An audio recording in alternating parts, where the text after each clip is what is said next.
안녕하세요. 유상민 목사입니다. 오늘은 수원에서 모임이 있었습니다. 얼마 전에 건축을 마치고 입당한 교회에 친구 목사들이 모였습니다. 오늘은 제가 밥을 사기로 한 모임이기도 했습니다. 수원까지 오고 갈 일이 조금 부담스럽기는 했지만은 소풍 가는 마음으로 잘 다녀왔습니다. 사실 요 며칠 반나절 나들이라도 좀 다녀왔으면 좋겠다 하는 생각이 많이 있었습니다. 반나절 나들이를 하면 어디로 가야 될까? 영종도가 좋을지 아니면 강화도가 좋을지 혼자서 이런저런 생각도 많이 했지만 결국 아무 데도 가지 못했었습니다. 그래서 오늘은 친구들 모임도 모임이지만 저 혼자 소풍 간다는 마음으로 길을 나섰습니다. 혼자서 떠나는 소풍이라도 소풍은 소풍 아니겠습니까? 그래서 차에서 마실 커피 챙기고 선크림 잔뜩 바르고 좋아하는 선글라스 꺼내서 쓰고 라디오 채널 맞추고 그리고 출발을 했습니다. 사실 모자를 쓰고 싶었는데요. 대부분 차 안에 있고 또 실내에 있을 것 같아서 모자는 그냥 패스했습니다. 갈 때는 외곽 순환고속도로와 과천 수원 간 고속도로를 이용을 했고 올 때는 영동고속도로와 서해안고속도로 그리고 외곽 순환고속도로를 이용해서 왔습니다. 다행히 고속도로는 원활했고요. 운전에 큰 불편함도 없었습니다. 고속도로에서 바라본 수리산은 수풀이 아주 우거졌고요. 나무가 새파랗게 가득했고요. 스치듯이 지나간 백운호수는 여전히 로맨틱한 분위기였습니다. 그러고 보니까 그곳 수리산이든 백운산이든 그곳 또 그 일대에서 친구들과 보낸 시간이 참 많았습니다. 그 기억들이 오늘 새록새록 떠올라서 웃음이 났습니다. 12시에 친구들 만나서 밥 먹고 친구가 건축하고 목회하는 교회에서 차 마시고 잠시 이야기하다가 3시쯤 헤어져서 교회로 돌아왔습니다. 부부 동반한 친구들도 있었고요. 저는 부부 동반하는 친구들 모습이 항상 저에게는 큰 부러움입니다. 근 1년여 만에 만난 친구들이었는데 아무런 부담이 없어서 참 좋았습니다. 친구는 시간이 준 선물이라고 하지 않습니까? 그러고 보면 오늘 한보따리 선물을 받고 마음을 힐링한 좋은 날이 아니었나 싶습니다. 오늘 말씀 보시겠습니다.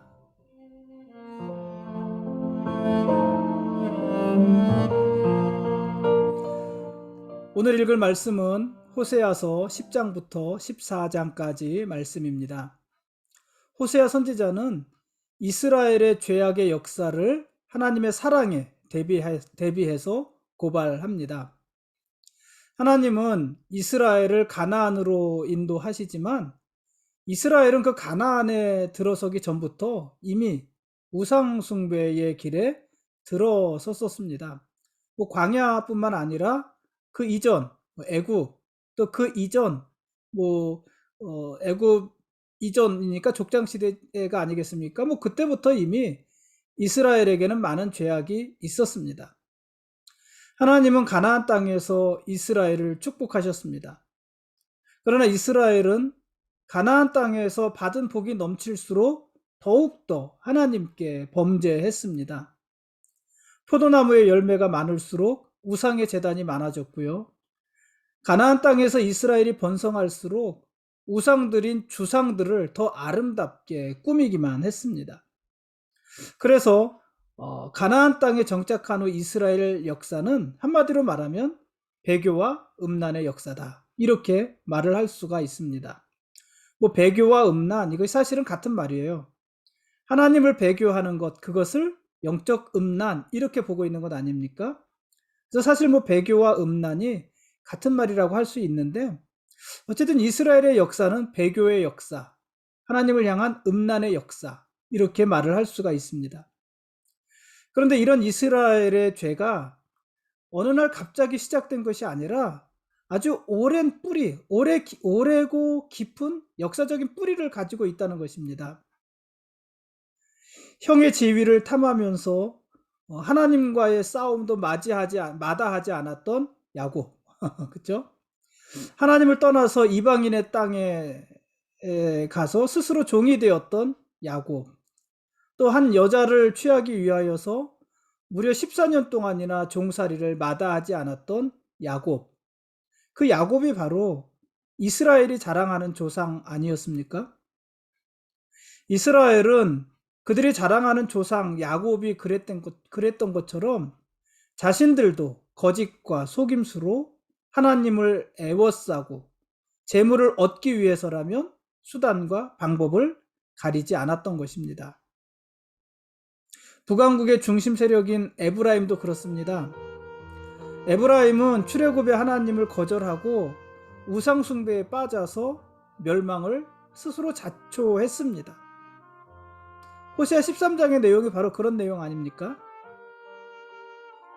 그렇게 이스라엘은요, 오랫동안 여호와를 떠나고 영적인 음란에 빠졌습니다. 그러므로 이스라엘의 죄악은요, 일시적인 것이 아니고 또 어느 날 갑자기 뿅 하고 시작되고 나타난 것이 아니고 아주 고질적인 것이었다는 것입니다. 고질적이라는 것이 무슨 말이에요? 오랫동안 고치지 않고 내버려둔, 또는 오랫동안 고치지 않고 지속하는 그런 의미 아니겠습니까? 그런 고질이었다 하는 것입니다. 호세아 선지자는 이스라엘의 역사를 가나안 정착을 기점으로 확연하게 구분합니다. 그러니까 가나안 정착 이후와 이전. 근데 가나안 정착 이전, 바로 이전은 뭐예요? 광야잖아요. 광야. 그래서 광야의 이스라엘과 가나안에 정착한 이후의 이스라엘을 구분합니다. 호세아 선지자에 의하면 출애굽은 이스라엘의 구원의 시작이었고, 광야에서 지낸 40년은 하나님과 사랑을 맺고 언약을 맺고 하나님께 순종하는 기간이었습니다. 모세아서 11장 1절, 12장 13절, 13장 4절에서 5절 이런 부분들이 그렇게 이야기를 합니다. 그러나 이스라엘이 광야를 지나 가나안 땅에 정착하면서 하나님의 사랑에서도 아주 본격적으로 떠난 것입니다. 그들은 하나님 대신 바알과 다른 우상들을 섬겼고, 하나님께 드려져야 될 희생의 제사 대신에 풍요를 위한 풍요제를 드리게 된 것입니다. 그러므로 이스라엘은 가나안 땅에서 더 이상 하나님의 구원을 기대할 수가 없습니다. 그나마 이스라엘이 구원을 소망하기 위해서는 다시 광야로 나가야 됩니다. 광야 생활을 시작해야 된다는 그런 말은 아니고요. 광야로서의 삶으로 나가야 된다는 것입니다. 하나님의 은혜가 아니고서는 살 수 없었던 광야.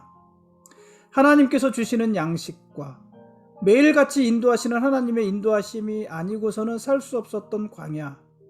그 광야의 삶으로 돌아가야 된다는 말입니다. 이스라엘은 그 광야의 삶을 통해서 하나님의 구원을 다시 소망할 수 있는 것입니다. 오로지 풍요로움만이 목적인 가나안에서의 삶으로는 하나님께로 돌이킬 수 없다 하는 것입니다.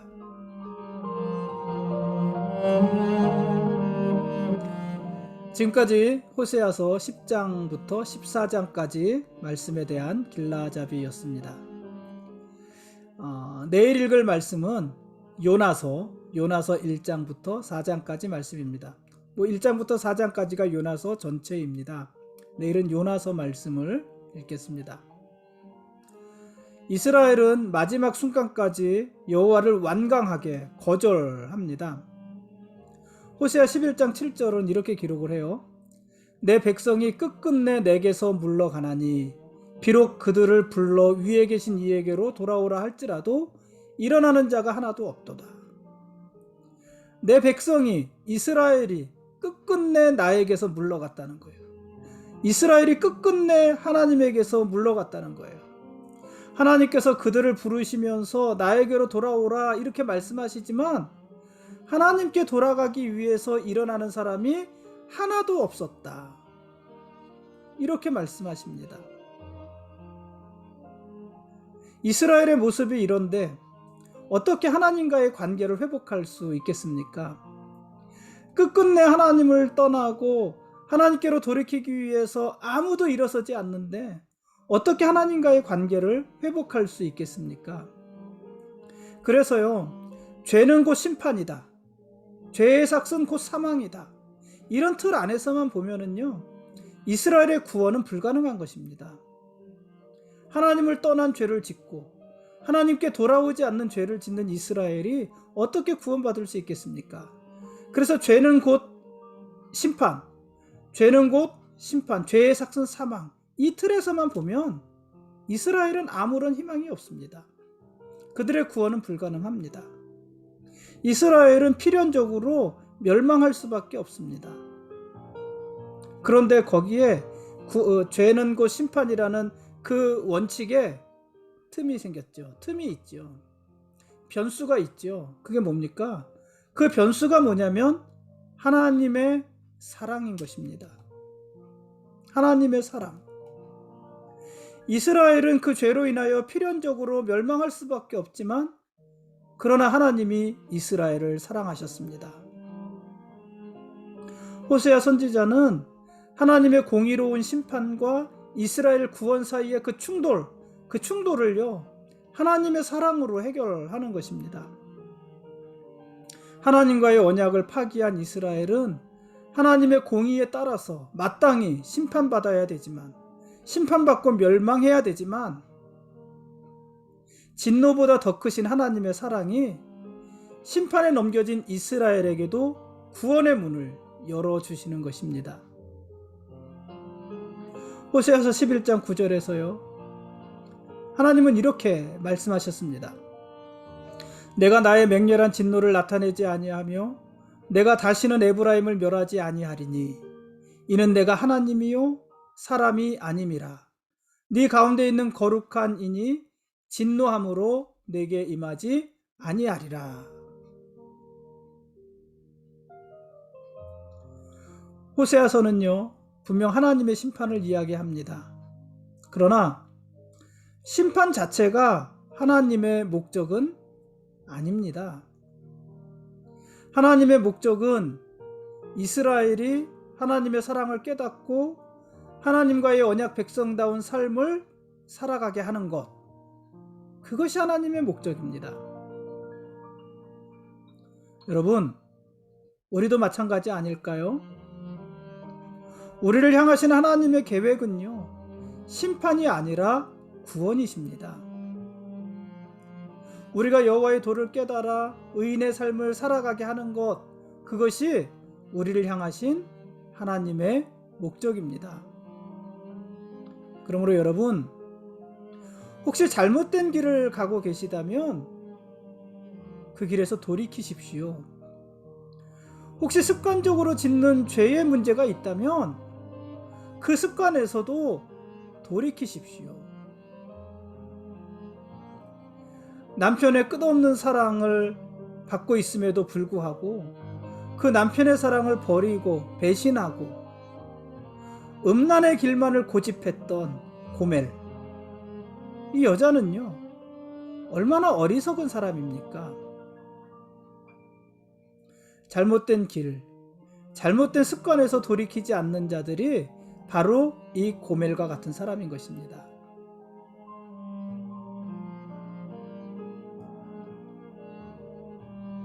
오늘은 여기까지 하겠습니다. 이 호세아서의 그 기록은 고멜의 음란함이 아니고 그 음란한 고멜을 포기하지 않는 호세아 선지자, 그를 통해서 이스라엘의 죄악이 아니라 그럼에도 불구하고 이스라엘을 포기하지 아니하시는 하나님의 사랑, 은혜, 그것을 기록한 것이고, 그 하나님의 은혜와 사랑으로 오늘 저와 여러분들도 살아가고 있는 것 아니겠습니까? 사실 우리는 다 고멜 같은 자들이지만 하나님이 우리를 포기하지 않으시고 우리를 사랑으로 다시 불러주시고 맞아주시고 찾아와 주시고 그 은혜로 우리가 살아가고 있는 것입니다. 그렇게 우리를 대우해 주시는 하나님, 그분이 우리의 왕이신 것이고요. 그래서 우리는 아주 기꺼이 그분에게 어떻게 하는 것이에요? 순종하고 복종하며 살아가는 그 백성이 되어지는 것입니다.